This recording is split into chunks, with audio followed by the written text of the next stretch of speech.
should just bear in mind, because you'll probably see them crop up now and again. Any questions on those? You all good? Awesome. So this is, I think, a really interesting question that we need to ask, because, and it probably sounds like a daft question coming from someone whose life is essentially revolved around flexibility. But in recent years, people have asked the question, does flexibility and therefore stretching even matter? And I think not a day goes by where I'm not tagged in some posts on Instagram where somebody is saying stretching is useless, flexibility is useless, we don't need to worry about flexibility, just focus on strength. And this kind of anti-flexibility and anti-stretching sentiment has really kind of grown in recent years.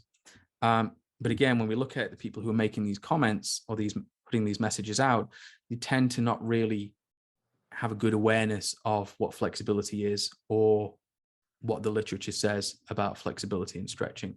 And this really kind of came to a head a couple of years ago when an Australian researcher called James Nuzzo produced an article called "The Case for Retiring Flexibility as a Major Component of Physical Fitness." And he argued that flexibility isn't important. It doesn't have any meaningful value to health and fitness.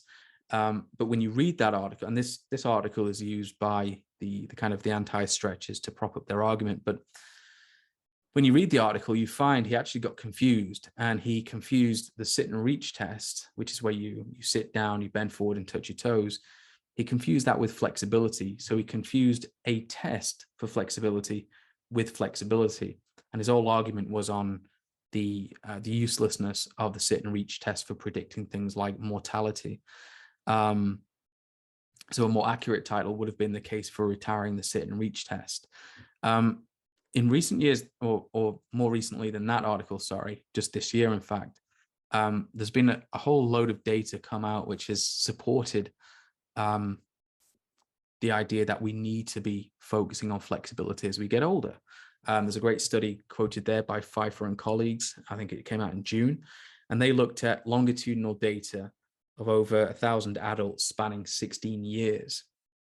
And they found that quality of life improved when people did strength training, but also flexibility training.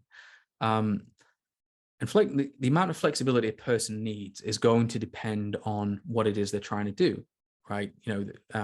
What type of flexibility they're trying to develop, and things related to the individual, such as age, their biological sex, what job they do, their injury history, how long they've been training for, and so on. But if you remember back to one of the earlier slides, I said that flexibility is kind of the foundational motor ability. Like, if you don't have the flexibility to bend over and tie your shoelaces, then it doesn't matter how much strength training you're going to do, that's going to impact your quality of life. Okay. And things like when people fall over, do they have the flexibility in the hips, for example, to get back up and back onto their feet? These are all very important factors as we age, because there is a relationship between aging and a decline in flexibility.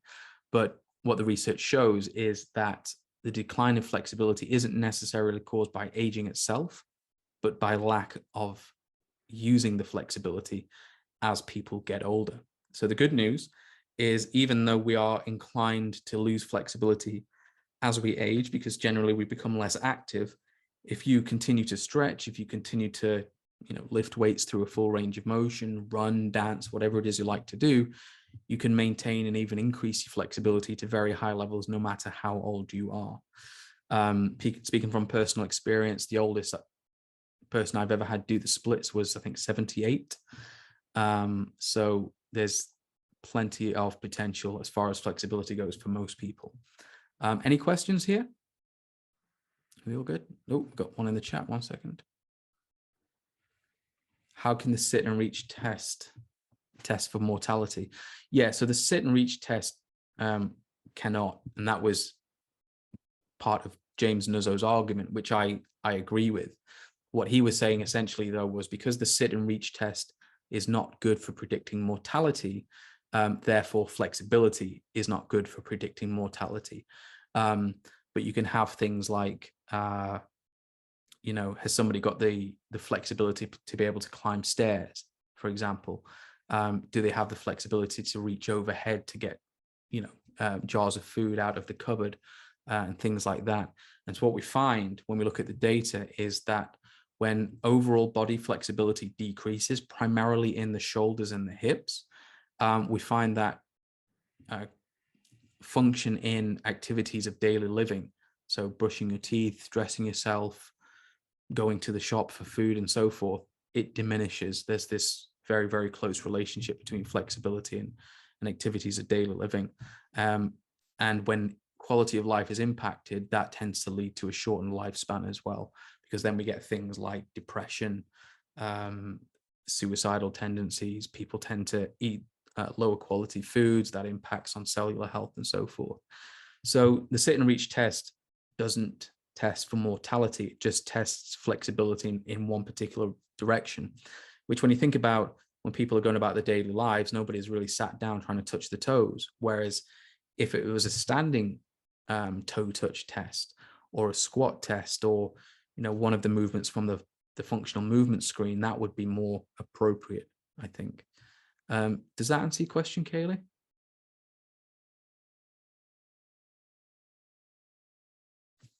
Cool. Awesome. Nice one. All righty, moving on.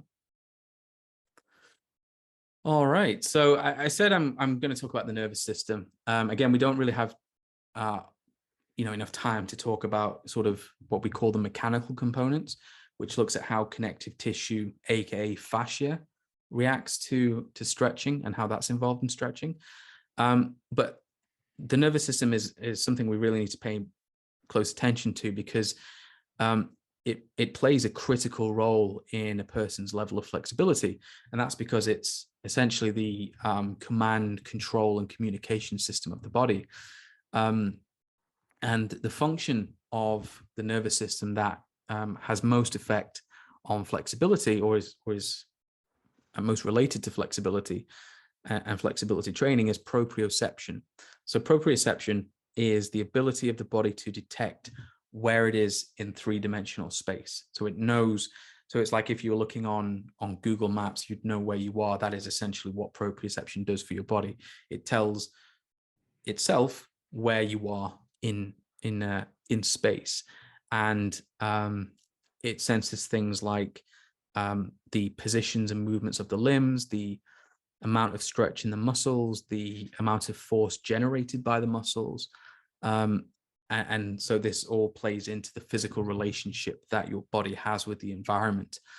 So sensory information is relayed to the nervous system from specialized receptors, which we tend to call proprioceptors because they play a role in proprioception. And they're located all the way throughout the musculoskeletal system. And what they do is they take part in a process called mechanotransduction. That's a really fancy word that just means they take the information, such as pressure on the skin or stretching of a muscle, or the amount of tension, say you pick something up, like a carton of milk. And they take that information and they convert it into a message that the nervous system understands, i.e. bioelectrical signals, and then sends that information to the spinal cord, where it is then processed.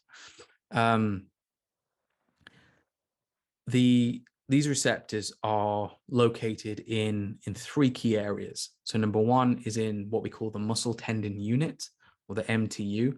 That is essentially the muscle with its tendons on the ends, if we're looking at a stereotypical MTU. And the two main receptors there are the muscle spindles, which are located in the muscle belly, and the Golgi tendon organs, or GTOs, which are located just at the boundary between the red muscle fibers and the white fibers of the tendon. We also have what we call articular receptors, or joint receptors, in the connective tissue elements of joints. So that means things like the joint capsules and the ligaments that cross the joints. They are richly innervated with various receptors, and we're going to look at those shortly.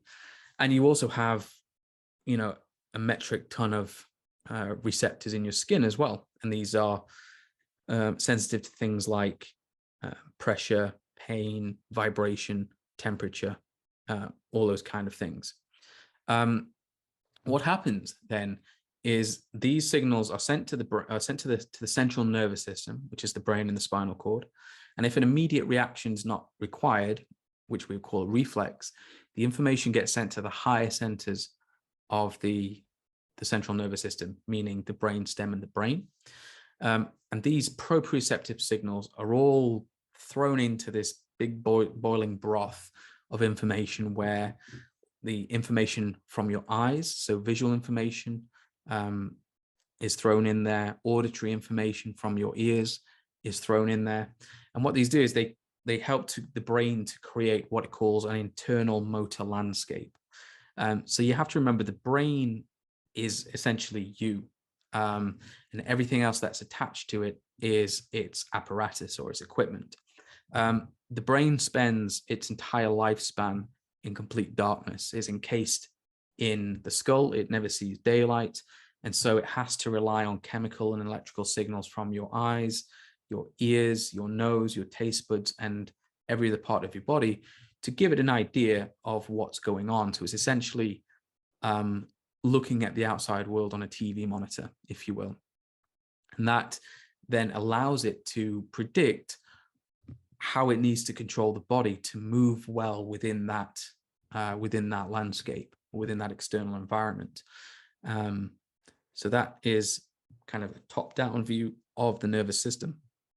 We're going to look at the individual receptors in a moment, but are there any questions there so far? All good? Cool.